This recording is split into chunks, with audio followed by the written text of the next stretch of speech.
আপনাদের সকলকে entertainment channel N এর পক্ষ থেকে শুভেচ্ছা।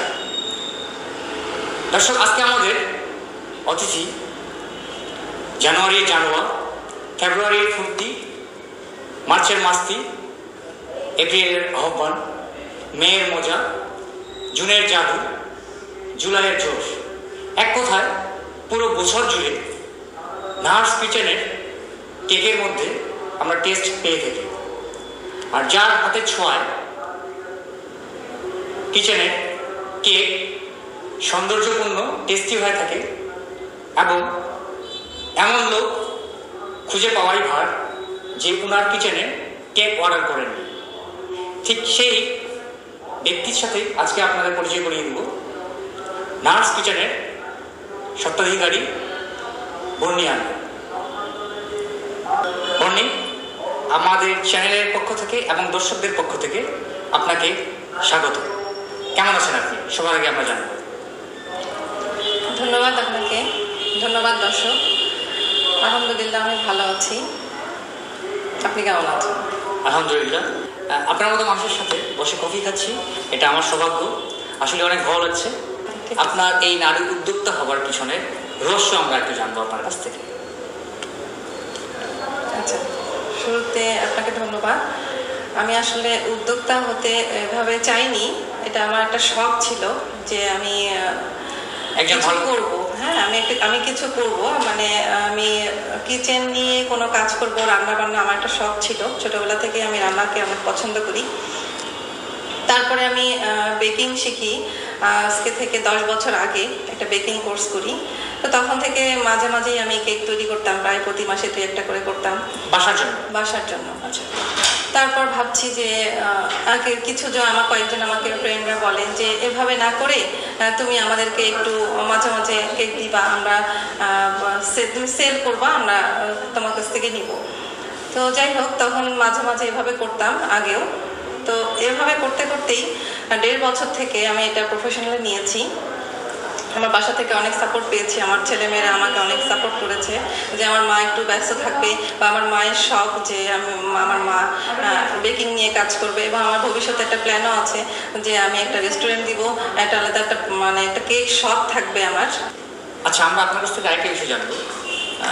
অনেকের অনেক শখ থাকে, আপনার এই কিচেনের শখ আসার কারণ? এই যে বললাম, ছোটবেলা থেকে আমার রান্না বান্নাটা অনেক পছন্দ। আচ্ছা আচ্ছা, তো আপনি কেক বানানোটাই, রান্না তো অনেক কিছু, বেকিং আইটেমটা একটু আরো বেশি পছন্দ ছিল। যে বেকিং আইটেমের মধ্যে একটা আর্ট আছে, আমি এটাকে পছন্দ করতাম যে বেকিং আইটেম নিয়ে কাজ করবো।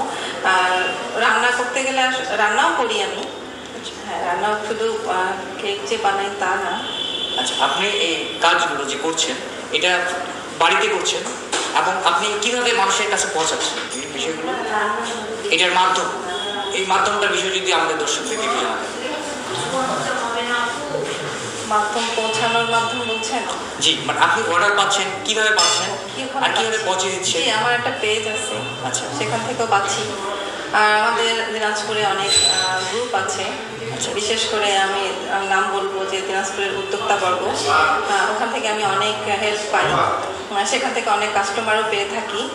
তো ওখান থেকে অর্ডার আসে মেসেঞ্জারে, আর এভাবে ডেলিভারি ম্যান দিয়ে সাপ্লাই করি।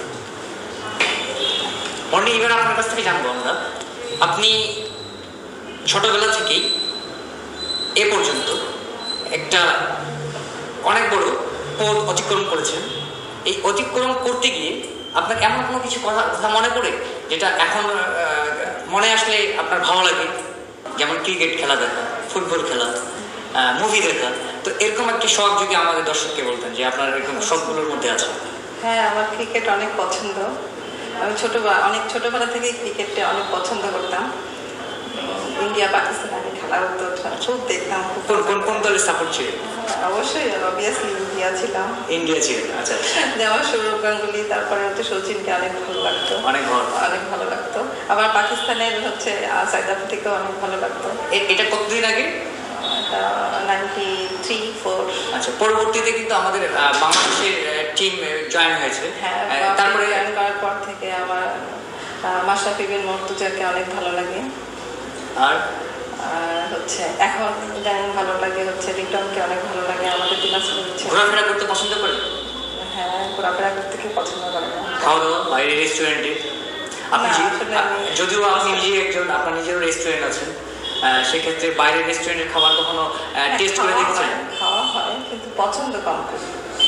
বাইরে গেলে খাই, বাইরে গেলে পছন্দ কম করি। দর্শক, আমরা বন্যা আমাদের সঙ্গে কথা বলছিলাম, আমরা আবারও তার সাথে কথা বলবো এবং তার বিষয়ে অনেক কিছু জানবো। তবে জানার আগে ছোট্ট একটি বিরতি নিব, বিরতির পর আবার ফিরে আসছি। দর্শক, আমাদের সাথে থাকুন, আশা করছি আপনাদের ভালো লাগবে।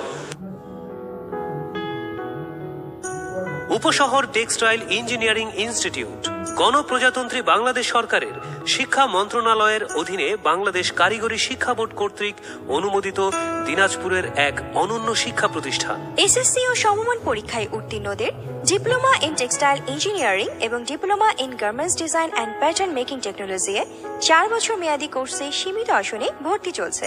আমাদের আছে অভিজ্ঞ শিক্ষক মণ্ডলী দ্বারা পরিচালিত ক্লাস, অত্যন্ত নিরিবিলি পরিবেশ, শীতাতপ নিয়ন্ত্রিত ক্লাসরুম, সম্পূর্ণ নিজস্ব ল্যাবে ব্যবহারিক ক্লাস করা হয়, নিজস্ব আবাসিক ভবনে ছাত্রছাত্রীদের থাকা ও খাওয়ার সুব্যবস্থা, খেলাধুলা ও শরীর চর্চার সুব্যবস্থা, মেধাবী ছাত্রছাত্রীদের জন্য বিশেষ পুরস্কার। কোর্স সম্পূর্ণকারীদের রয়েছে দেশীয় বিদেশি সরকারি ও বেসরকারি প্রচুর কর্মসংস্থানের সুযোগ। উপশহর টেক্সটাইল ইঞ্জিনিয়ারিং ইনস্টিটিউট দিনাজপুর, আপনার সন্তানের উজ্জ্বল ভবিষ্যতের নিশ্চয়তা।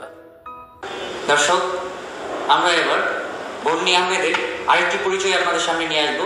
উনি শুধু কেক মেকার নয়, উনি একজন ট্রেনার। আর এই ট্রেনার সম্পর্কে তার কাছ থেকে আমরা ধারণা নিব এবং সে কীভাবে ট্রেনিং দিচ্ছেন, কীভাবে দিচ্ছেন সেই বিষয়ে আমরা তার কাছ থেকে জানবো। আমরা বন্নি, আপনার কাছ থেকে, আপনি একজন কেক মেকার ভালো এবং আপনি এখন কেক বানানো শেখাচ্ছেন, এটা পিছনের কারণ আমরা জানতে চাচ্ছি এবং কীভাবে শেখাচ্ছেন, কীভাবে মানুষ দর্শকদের যদি জানাতেন যে কীভাবে আপনি ট্রেন করছেন, কখন কখন করছেন। এই যে বললেন আপনি যে আমি ভালো কেক বানাই, তো আমি চাই যে আমি যেমন ভালো কেক বানাই সেরকম প্রতিটা ঘরে ঘরে ঘরে মেয়ে মানুষরা ভালো ভালো কেক বানাক এবং তাদের ফ্যামিলিকে সারপ্রাইজ দেখ। হ্যাঁ, আসলে কেকটা অনেক প্রয়োজনীয় একটা জিনিস আর বাচ্চাদের অনেক পছন্দের একটা জিনিস, যে তারাও এরকম তার ফ্যামিলিকে উপহার দেক ভালো ভালো কেক, মজাদার কেক। এই জন্যই স্বাস্থ্যসম্মত, এই জন্যই আমি এটা মানে ট্রেনার হওয়ার উৎসাহ পেয়েছি এই কারণেই যে আমার আশেপাশে যারা আছে তারা বিভিন্ন কাজে ব্যস্ত থাকে, ঢাকায় যে ট্রেনিংটা করতে পারে না। আর আমার যেহেতু শখ এটা, আমি যে করে আসতে পারি, আমি করে আসবো, দেন আমি তাদেরকে শেখাবো। হ্যাঁ, আমি হ্যান্ড বানাচ্ছেন, অনেকের বাড়িতে তারা তাদের পরিবারদেরকে স্বাস্থ্যসম্মত খাবার দিতে পারছেন, এটা অনেক ভালো উদ্যোগ। দর্শক, আমরা কথা বলতে বলতে অনুষ্ঠানের একেবারে শেষ পর্যায়ে চলে এসেছি। ইচ্ছে নেই বিদায় নেবার, তবে বিদায় নেবার আগে আমরা নার্স পিচার পরিদর্শন করে আসবো। আর আমি বিদায় নিচ্ছি, আপনাদের সাথে দেখা হবে আগামী অনুষ্ঠানে, আগামী পর্বে। সে পর্যন্ত ভালো থাকুন, সুস্থ থাকুন। সকলকে আবারও শুভেচ্ছা ও অভিনন্দন। আল্লাহ হাফেজ।